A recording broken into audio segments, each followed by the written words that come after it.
Welcome to the Dental Brief, the world's direct, right-to-the-point podcast produced to get you the information you need to learn and grow your practice. To learn more about our guests and find links to information discussed on our show, visit our website, dentalbrief.com. On to today's episode. Hello, everyone. Welcome to another episode of the Dental Brief. Today, I have with me our guest, Dr. Bill Simon. Dr. Simon, say hello. Hello, everybody. It's great to be here. Thanks so much, Patrick, for inviting me to participate today. Yeah, we're thankful and grateful to have you here this morning. Why don't you tell us a little bit about your background and how you got into dentistry? Sure. I'm pretty much a seasoned veteran of the trade. I've been practicing now for 37 years, and if you look at my past history, I've been the dentist who's been faced with a number of significant challenges through my career, including a major office fire, held up at gunpoint in one of my offices, a major embezzlement scheme, the whole gamut, really. So through those challenges, I've gotten to a point where I feel like I have quite a bit of experience and knowledge to impart to dentists in general, but particularly new dentists who are looking to navigate through their careers moving forward. Yeah, so you've been there and done that. I know that you work with a lot of young dentists. I know you work with dentists of all ages, but specifically, it seems like you enjoy working with young dentists. Why don't you tell us a little bit about some of the problems that you see with practices or young dentists trying to decide the career path that they should take? What are some of the dilemmas that they have?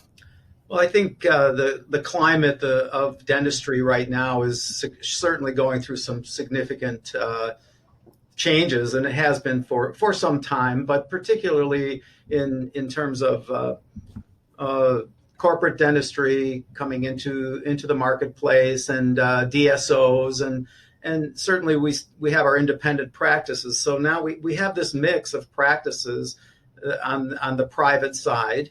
Not necessarily on the public health side, but on the private side where there's different approaches and different options. So for me, the challenges for new dentists come trying to make those decisions. Where should they go? Corporate dentistry, into a DSO? Should they try to open their own office right out of the gate? Should they associate with an owner doctor for a period of time and perhaps plan for taking over the practice? Those are the things I think that are most significant for a new dentist coming out of school to be navigating through. So those are all, those are all questions that we hear, right? That a lot of people have, and I think a lot of times the answers that we get are, seems like there's two. You have two different types of dentists that everyone wants to decide the career path for. But the truth is that everyone is very different, right? Every single dentist is different. And what's right for one dentist may not be right for the next 99 and so on and so forth. So how does a dentist start to sort this out? How do they start to figure out what they truly want? What's going to truly, fulfill their life? Sure. What I speak to in my presentations is where do you draw the line? And when I came out of dental school, you could really wear all the hats pretty well. As a matter of fact, dentistry historically has been very poor as a business model, especially independent dentists. And prior to the emergence of DSOs and corporate dentistry, really it was mostly independent dentists just running a practice. So there was not a lot of early on. There was not a lot of efficiencies and systems put into place, and you could hang out your shingle back in the 80s and even before that, and it was a guaranteed recipe for success. Well, that's changed now, and what I say is, where do you draw the line? Because you can't wear all the hats anymore because of the complexity of the dental practice in today's day, with all the technology and all the regulation and all the dental insurance permeation and all of that. You've got to be in a position where you have to manage a lot of things. So do you want to be the dentist who is the clinical expert, perhaps focusing in on all of certain clinical specialties, sleep medicine, CAD/CAM, all of the new technologies that are emerging?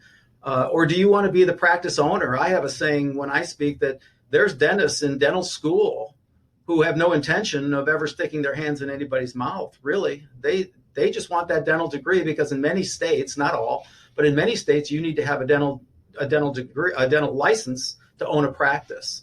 So where do you draw that line? And what I say there is that if you decide to draw the line on the clinical side, then that's great. But then you need to surround yourself with many different support staff that are going to help you on the practice management side. You need to be delegating those areas. And that's really, in my opinion, how DSOs have really emerged and been very, very successful. On the other hand, if you want to be that business practice owner who doesn't do a whole lot of clinical dentistry, then you need to understand what it means to be a practice owner who can work with hiring dentists and hiring associates, and how you work with that process, because you're going to delegate a lot of the clinical dentistry off to other people. Sure.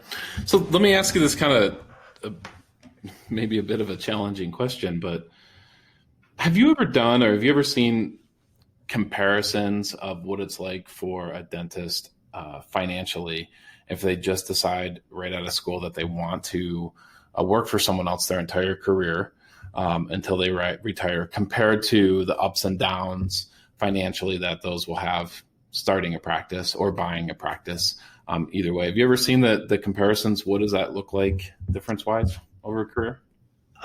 Not specifically in that fashion, but as you said before, Patrick, there's different personalities. Some people really are interested in ownership, and some people are interested in simply working for somebody. And what I would say is that there's upsides and downsides, as we all know, to everything. Everything seems to be a double-edged sword. And so on the working for somebody else through your career approach, I don't know that potentially you would have the ability to earn as much income over the course of your career, but you would be in a position where you might not have as many of the stresses that are related to owning practices. Of course, on the other side of the sword, so to speak, is that you don't have the flexibility that you do as a practice owner. So I think understanding how you balance all those gives and takes from the different approaches to practicing is the important part. And some people, the reason they go into dentistry is not simply for money. And so if you're one of those people who aren't in it necessarily for the money, as long as you can make a nice living and have a nice quality of life that matches your values, then working for somebody your entire career can work very nicely. But again, the flexibility part for me as a practice owner has always been really valuable, being in a position where I can determine my hours and determine how I'm going to approach the running of my practice without having to answer anybody. But along with that comes a lot of other challenges, right? A lot of other stressors. Yeah, and I sometimes look at, in business ownership, you mentioned flexibility as an owner. It does seem like a lot of times you have flexibility, but ultimately you typically lose the ability to quit, right? You can't move across the country on a whim or take off for 6 months and, go to Fiji or something like that. So I see some of that too, right? And that's, it takes a while to get there in business. And I sometimes think that people want to have in the future owned a successful business in the past, meaning that they want to get to the end zone really quick, but they don't want to, do the work to get there. So I always think that's something for people to consider. So if you're about to begin working with a young dentist and someone comes to you and says, hey, I really need help sorting this all out. I'm trying to figure out my career path, what I'm going to do, what I want to be when I grow up. What are the best couple of questions that they can ask? Or actually, what are a couple of questions you're going to ask them? Well, certainly I would ask them what they're in it for. What is their mission? Why are they becoming a dentist?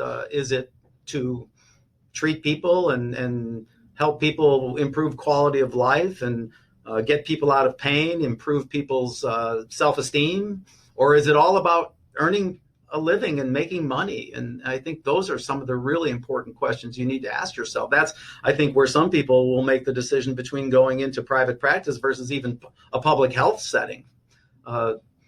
So those are important questions. And then the other thing is that I think is really important is to understand whether or not somebody's interested in ownership, like we talked about. And Sure. in today's environment with the different, as I said, the different complexities of the dental industry now as they've grown over the last 30 years or so, you really have to ask yourself questions where you're going to draw that line. Are you going to be the clinical expert? Are you going to be the business owner?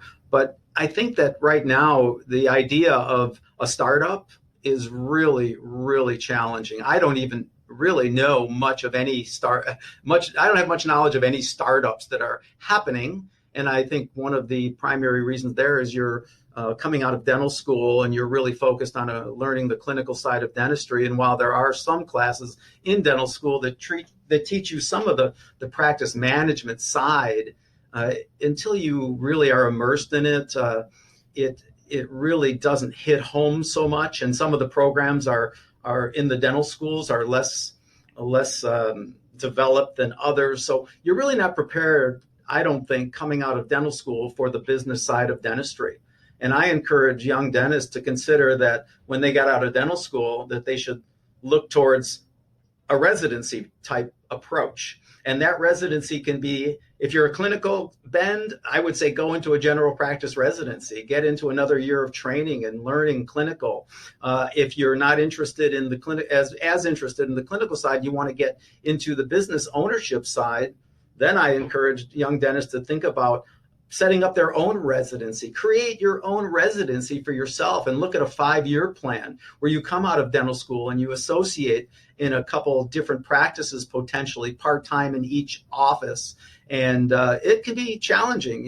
You have to throw yourself out there. You have to set up your resume, and you have to interview, and you have to really do quite a bit of due diligence to get yourself positioned well into 1 or 2 practices where you can start to learn what it's like to be in a private practice and what the business side is, and get to a point where you can develop your speed as a clinician, develop your confidence while you learn from the offices that you are associated in, whether it's learning from the good or learning from the bad, because not every office you're going to go to is going to have necessarily good systems in place for you to learn from or to model, and then build that knowledge set. And then I would say after about a 5-year period, perhaps, when you feel like your clinical confidence is up, your skill level is up, your procedure mix is up, you're better positioned then to manage a practice and own a practice. And then I would look at that point, potentially you could try a startup at that point, but maybe even better, in my opinion, is to find a practice where the owner is looking to move on. And when I say move on, I say move on ideally within a year, 2 years max. Don't get into a practice where the owner wants to hang around for 10 years. Sure. Yeah, that makes a lot of sense. That's terrific advice. Dr. Simon, I want to encourage our audience to check out your website. It's newdentistadvisor.com. Reach out. Great information, great advice. Love the experience behind it. Thank you very much for coming on today. All right. Thank you so much for having me, Patrick, and good luck to all the dentists out there. Have a great day. Thank you. Mm-hmm. Bye-bye. Thank you for joining us on today's episode. Did you know you can weigh in on today's topic on Facebook? Search The Dental Brief on Facebook or visit our website, dentalbrief.com, and just follow the link. We look forward to having you join us again on another episode of The Dental Brief.